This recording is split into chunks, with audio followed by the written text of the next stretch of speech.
na po tayo mga idol. Ito na po yung dinengding oh. Medyo malayo yung camera oh. Ayan oh. Ito po ang nagpapasarap. Pilas ko na. Kasama ko yung tao. Wow. May eggplant, okra, ampalaya, sigarilyas, bataw, bunga ng malunggay. Sari-saring kulay po yan. Uy, gumagalaw ang aking camera.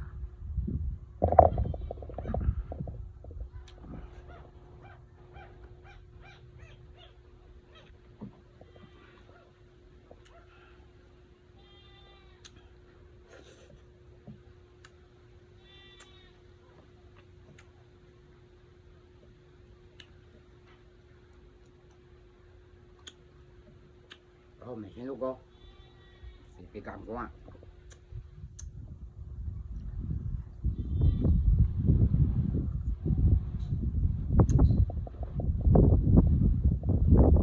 Itong kanin ko walang 1 hektarya.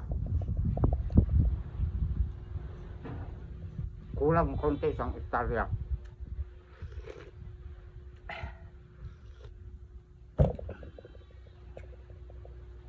Itong sigarilyas, dito kumikinis ang aking mukha. Oh. Hapok lang.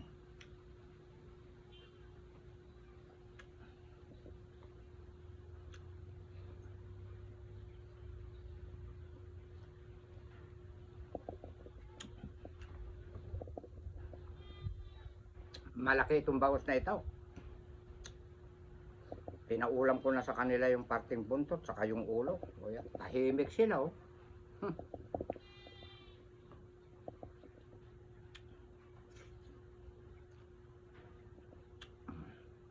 Eggplant. Lagi akong binibigyan ng aking pamangkin. Thank you, Marvin Fernandez.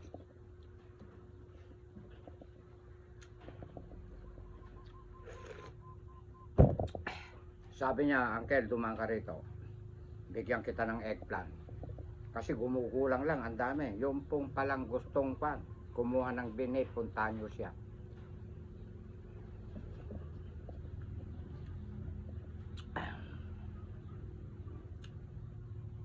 My favorite, hagod.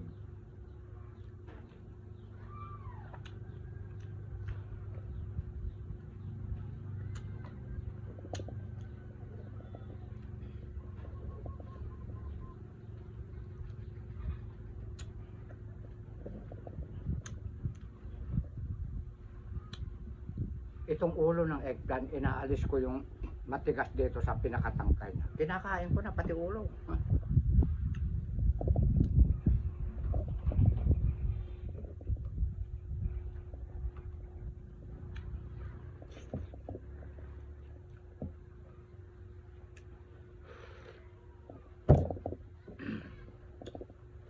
Alam nyo mga idol, ikukwento ko na ang buhay ng creator na kapag ka po maraming viewers, marami pong comment,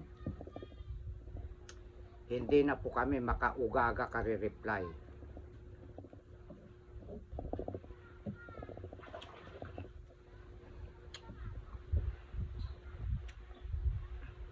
Totoo yan.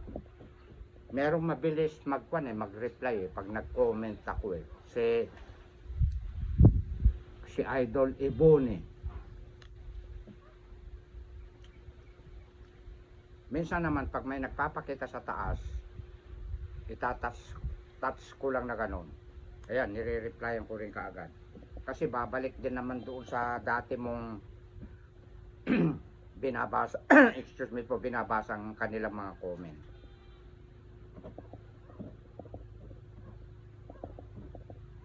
Yung kasing mga walang FB viewers lang, nanonood lang, hindi po nila naiintindihan. Para bang nagtatampo na pagka ipini-PM ka, hindi mo na pupuntahan kaagad na re-replyan. Parang may mga nagtatampong ganun. Huwag kayong magtatampo mga idol dahil kahit hindi kayo mapuntahan doon kung naging busy ang isang creator, mag-comment lang kayo, makikita kayo ando doon na po ang reply. Kasi yung mga ganyang marami na kaming nire-replyan, yun po kasi ang tinatawag na kung engage. Kailangan yung mga comment na yon basahin mo, replyan mo. Yun po ang tinatawag na pag-e-engage. Kaya napakahalaga na po ang oras ng isang creator kapag marami na po ang kanyang mga binabasa na mga comment. Ayan.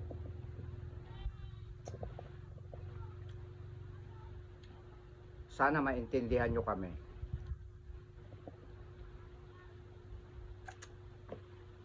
Kapag ka naman natapos na bago ako matulog, bibisita ako doon. Ayun. Ayun, matagal na pala, marami na palang mga chat.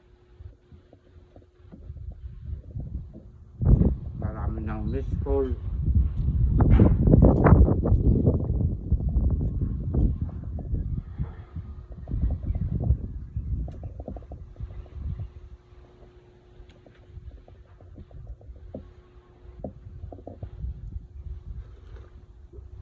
Siguro yung iba iniisip na, ay, mga sikat na yan.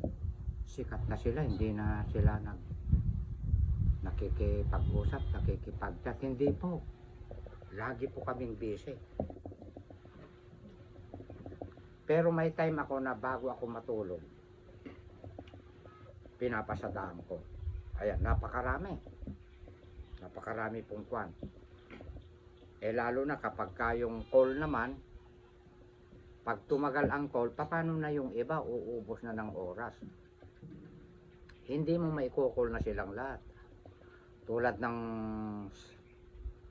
sa chat. Pabalik-balik lang din naman ang usapan na gano'n.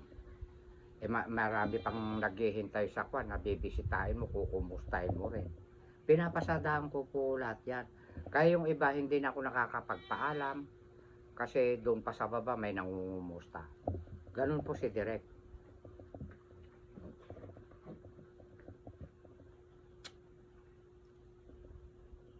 At yung mga letter B naman, pag kabisado ko ng mga mukha kapag nagbabasa na ako ng comment at nakita ko na yung mukha nila na yon, hindi ko na binabasa yung comment nila.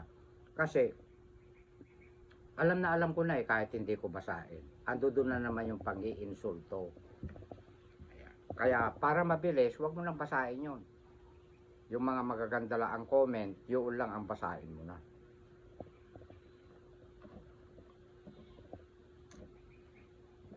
May creator, tinuturuan niya ako. Basahin ko raw lahat, walang lalagpasan. Di naubos ang oras mo doon.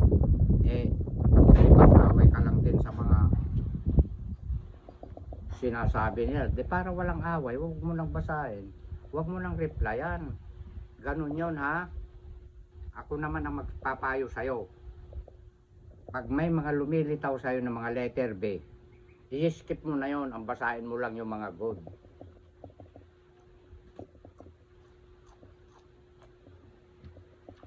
Baka mamaya meron kang mabasa doon sa letter B mo na hindi mo gusto ma-replyan mo din ng hindi maganda, di mag-aaway na kayo.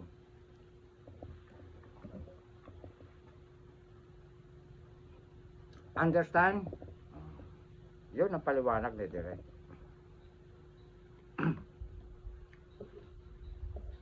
Kanya-kanya po tayong opinion.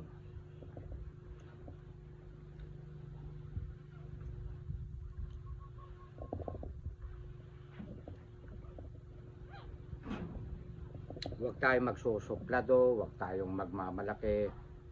Pag may time tayo, puntahan natin sa messenger. Yung mga nangungumusta, ayun, replyan natin. Pag may time.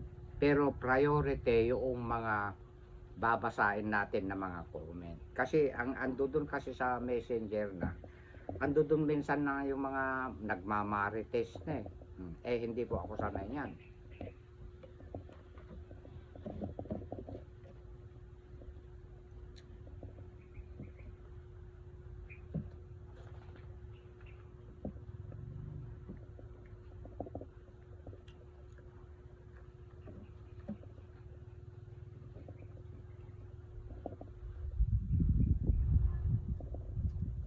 Understand?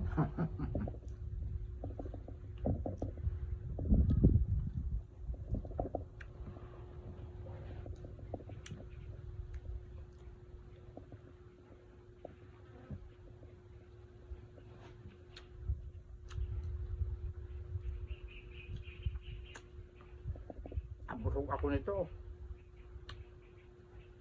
7 ito kanina. Nakain ko yung 4.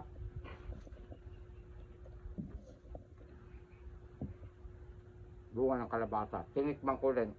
Yung iba inulam ni ganado ko.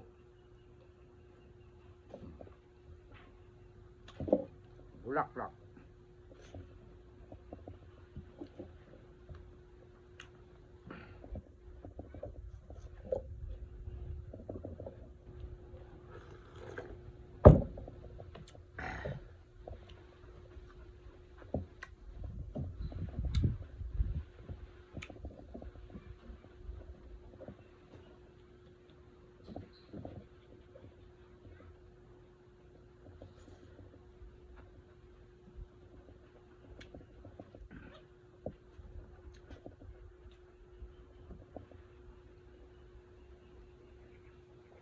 Okra. Bataw.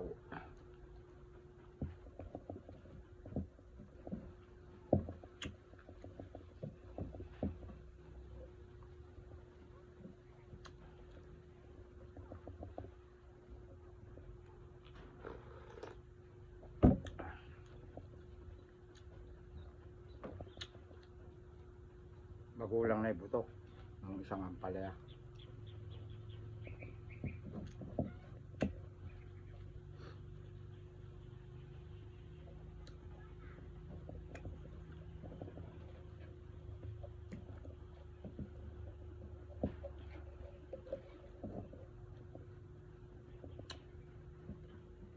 Doon ka big boy, ang dami kong pinakain sa'yo ah.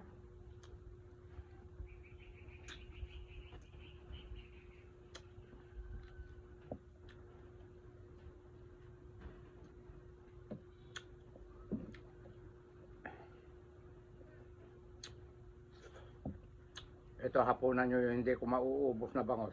Ito.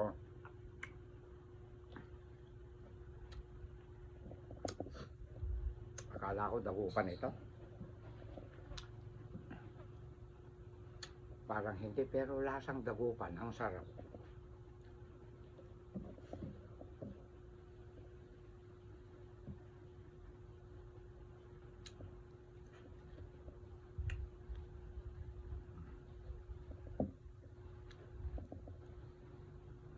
Oh, sarap ng atay niya oh.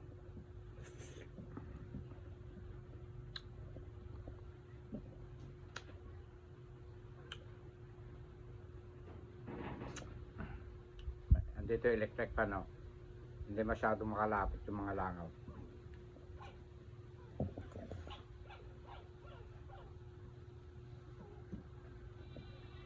Napakarami, isang kawali.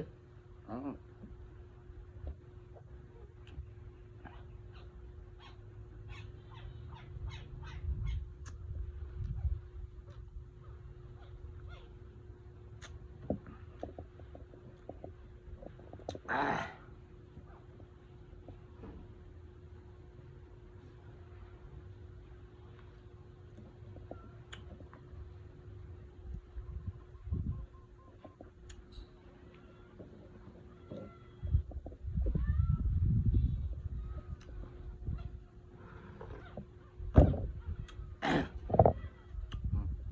Sarap.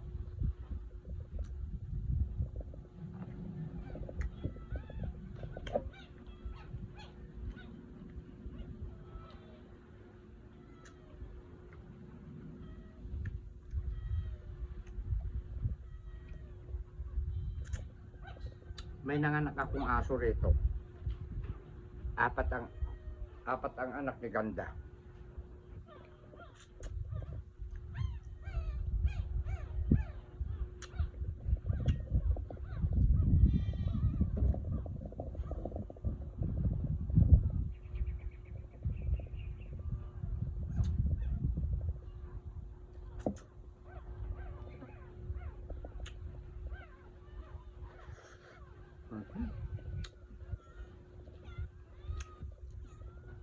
Napakalinamnam.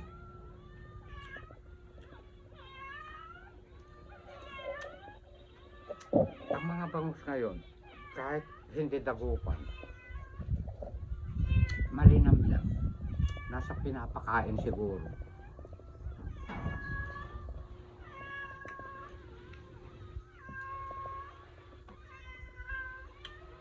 Wag, don't talk to you, ha? Kumain na kayo eh.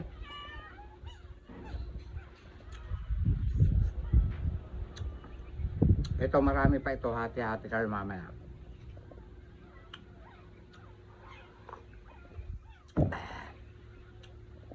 Oh, masyadong punong-puno. Okra ko ito.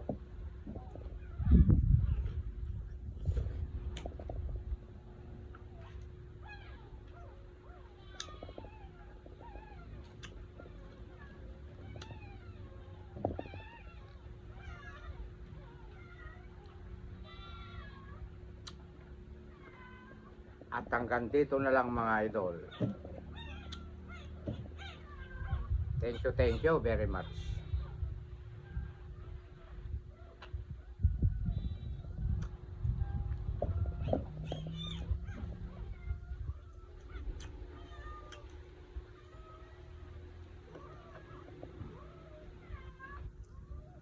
Saba.